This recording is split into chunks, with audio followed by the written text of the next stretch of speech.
सो भाई लोग, welcome back to my channel Otaku Orbit. And आज मैं लेके आ चुका हूँ My Dress Up Darling season 2 का एपिसोड 6। एंड इस एपिसोड में हम देखते हैं कि जो गोजो कॉस्प्ले बना रहा था मरीन के लिए, उसका वो रेडी हो चुका है। एंड अब मरीन उस कॉस्प्ले को पहन के स्टेज पे परफॉर्म करेगी। सो बिना टाइम वेस्ट किए लेट्स बिगिन द एपिसोड। तो दोस्तों, जैसा कि हमने पिछली एपिसोड की एंडिंग में देखा था ना, हमारा hard working Gojo finally dress को पूरा बना ही लेता है। सच बताऊं तो उस मोमेंट पर मुझे लगा, उफ, इस लड़के को मेडल मिलना चाहिए डेडिकेशन का। लेकिन कहानी यहीं खत्म नहीं होती, क्योंकि ड्रेस के साथ एक और चीज बाकी थी, रेनबो रोज। और गेस करो, गोजो ने डिसाइड किया कि ये रोज भी वो खुद पेंट करेगा। अब इमेजिन करो, रात का टाइम है, गोजो ब्रश उठाए बैठा है, पूरे कंसंट्रेशन में रोज को पेंट कर रहा है। मैं खुद सोच रही थी, भाई ये लड़का इतना परफेक्शनिस्ट क्यों है? कभी कभी तो चिल भी कर लो। लेकिन जैसे ही वो पेंट करता है, अचानक उसे रियलाइज होता है कि ये रोज तो वैसे वाला बन ही नहीं रहा जैसा चाहिए था। अब यार, आप सोच सकते हो उस टाइम का माहौल। दोनों गोजो और कितागावा एकदम सैड पपी फेसेस के साथ बैठे थे, और मैं लिटरली स्क्रीन के सामने बोल रही थी, ओ नो, अब क्या होगा? और तभी धमाकेदार एंट्री होती है उनके दो क्लासमेट्स की। दोनों आते हैं और पूछते हैं, क्या प्रॉब्लम है? तो गोजो बहुत इनोसेंट स्टाइल में समझाता है कि रेनबो रोज बनाने में गड़बड़ हो रही है। और गर्ल्स, यहाँ पे ही सबसे मजेदार ट्विस्ट आता है। उनकी दोस्त सेया फुल ऑन एटीट्यूड में बोलती है, अरे डोंट वरी, मुझे आता है रेनबो रोज बनाना। और मैं यहाँ लिटरली हाँ, like girl boss vibes on fire. Gojo और कितागवा दोनों शॉक्ड मोड में चले जाते हैं और कहते हैं, प्लीज प्लीज बताओ ना कैसे बनाते हो। और सेया स्वैग में रिप्लाई देती है, बस तुम लोग लैब में वेट करो, मैं आती हूँ। अब मैं सीरियसली सोच रही थी, भाई ये मीनम तो शेरलॉक होम्स निकली, एकदम कॉन्फिडेंट।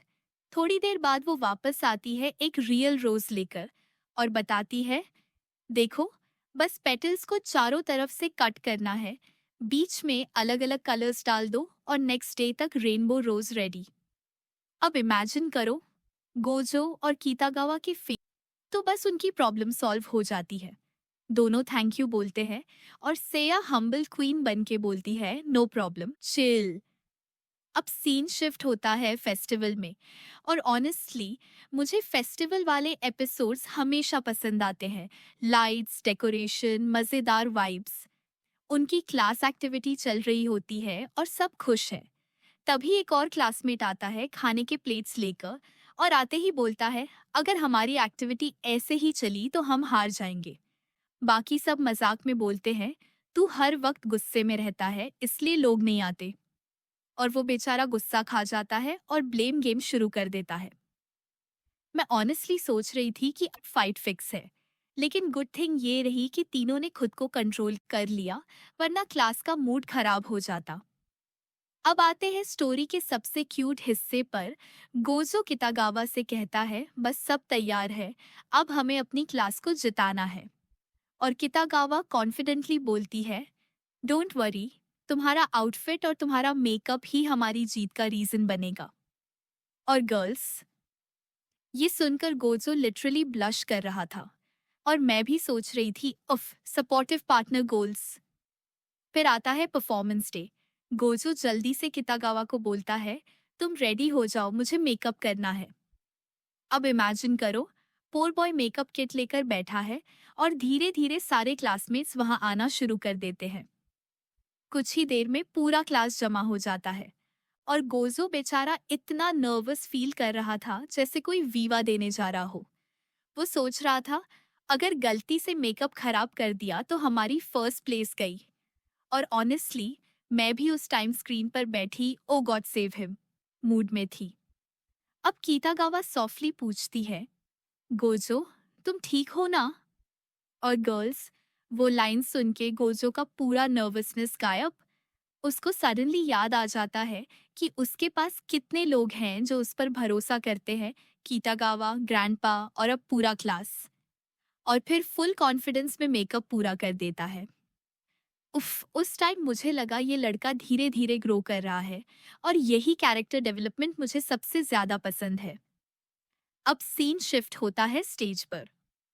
एंकर्स अनाउंस करते हैं और कितागावा एंट्री मारती है और ओ एम जी पूरा क्राउड शॉक हो गया। ऑडियंस लिटरली चीखने लगी क्योंकि कितागावा बिल्कुल रेनसामा जैसी दिख रही थी। और स्टूडेंट प्रेसिडेंट का तो हाल देखना लायक था। मैडम खुद रेनसामा की फैन थी और अब सामने लाइव कॉपी खड़ी थी। ऑडियंस में गोजो ये सब देख रहा था और उसको वो फैमिलियर फीलिंग आती है, वही वाली जो उसे हीना डॉल्स देखते वक्त आती थी।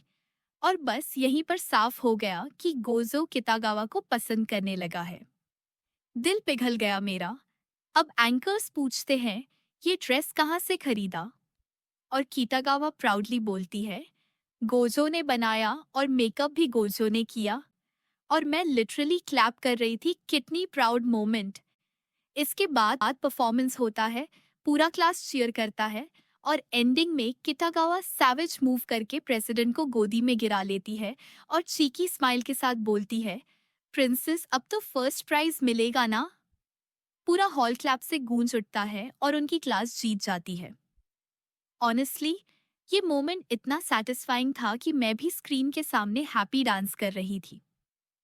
अब पार्टी सीन आता है, सब सेलिब्रेट कर रहे होते हैं और गोजो पहले तो पार्टी अटेंड करने से मना करता है, लेकिन सब इंसिस्ट करते हैं तो वो चला जाता है। पार्टी में सब उसकी तारीफ करने लगते हैं। पहले तो उसको अच्छा लगता है, लेकिन धीरे धीरे ऑकवर्ड फील करने लगता है और चुपके से बाहर निकल जाता है। और गर्ल्स, ये बात कितागावा पर नोटिस से छूटती कहाँ है? वो तुरंत उसके पास आ जाती है और दोनों बातें करने लगते हैं। गोजो कहता है, तुम्हारा रेनसामा एक्ट अमेजिंग था, स्पेशली लास्ट वाला प्रेसिडेंट को गोदी में गिराना। और यहाँ मैं लिटरली जोर से हंस पड़ी। गोजो इतना इनोसेंट कैसे हो सकता है? कितागावा एक्सप्लेन करती है कि वो ट्रिक इजी है, बस कमर पकड़नी होती है और हल्का पुश करना होता है। और जैसे ही वो समझाती है, उसे याद आता है वो ऑकवर्ड मोमेंट जब गोजो ने गलती से उसका कमर पकड़ा था और वो उसकी बाहों में जियायार गई थी। इस मेमोरी से कितागावा इतनी लाल हो जाती है जैसे टोमेटो। और गोजो, उसको कुछ याद ही नहीं। मैं यहाँ बोल रही थी, बॉयज कभी कभी इतने डम क्यों होते हैं। इसके बाद एक क्यूट मोमेंट आता है। गोजो वेंडिंग मशीन से उसे एक कैट्स ऑफ टॉय देता है और कितागावा उस गिफ्ट पर लिटरली बच्ची जैसी खुश हो जाती है। फिर उसकी नज़र फोटो बूथ पर पड़ती है और उसको याद आता है कि उसने कभी गोजो के साथ फोटो नहीं खिंचवाई। तो वो एक्साइटेडली पैसे डाल देती है और शर्माते हुए बोलती है, क्या हम दोनों साथ में फोटो ले सकते हैं? और मेरा दिल लिटरली पिघल गया यहाँ।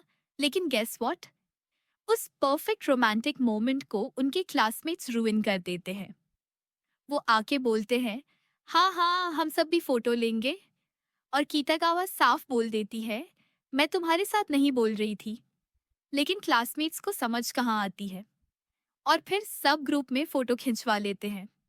पुअर कीतागावा पीछे रह जाती है और उसका मूड ऑफ हो जाता है क्योंकि उसे तो गोजो के साथ अलोन क्यूट कपल पिक्स लेनी थी, ना कि पूरी गैंग के साथ। और ऑनेस्टली उस टाइम मैं स्क्रीन के सामने कितागावा के लिए इतना फील कर रही थी। गर्ल जस्ट वांटेड एक छोटा सा रोमांटिक मेमोरी। तो बस यही था इस एपिसोड का पूरा इमोशनल, फनी और रोमांटिक रोलर कोस्टर। मेरे हिसाब से ना, गोजो धीरे धीरे रियलाइज कर रहा है कि कीतागावा उसके लिए स्पेशल है और कीतागावा ऑलरेडी जेलसी शाइनेस में हाफ कन्फेशन कर ही रही है। इन दोनों की स्लो बर्न लव स्टोरी इतनी क्यूट है कि दिल करता है स्क्रीन में घुसकर बोल दूं, गर्ल्स बस मान लो कि तुम दोनों परफेक्ट हो और जल्दी से कपल बन जाओ।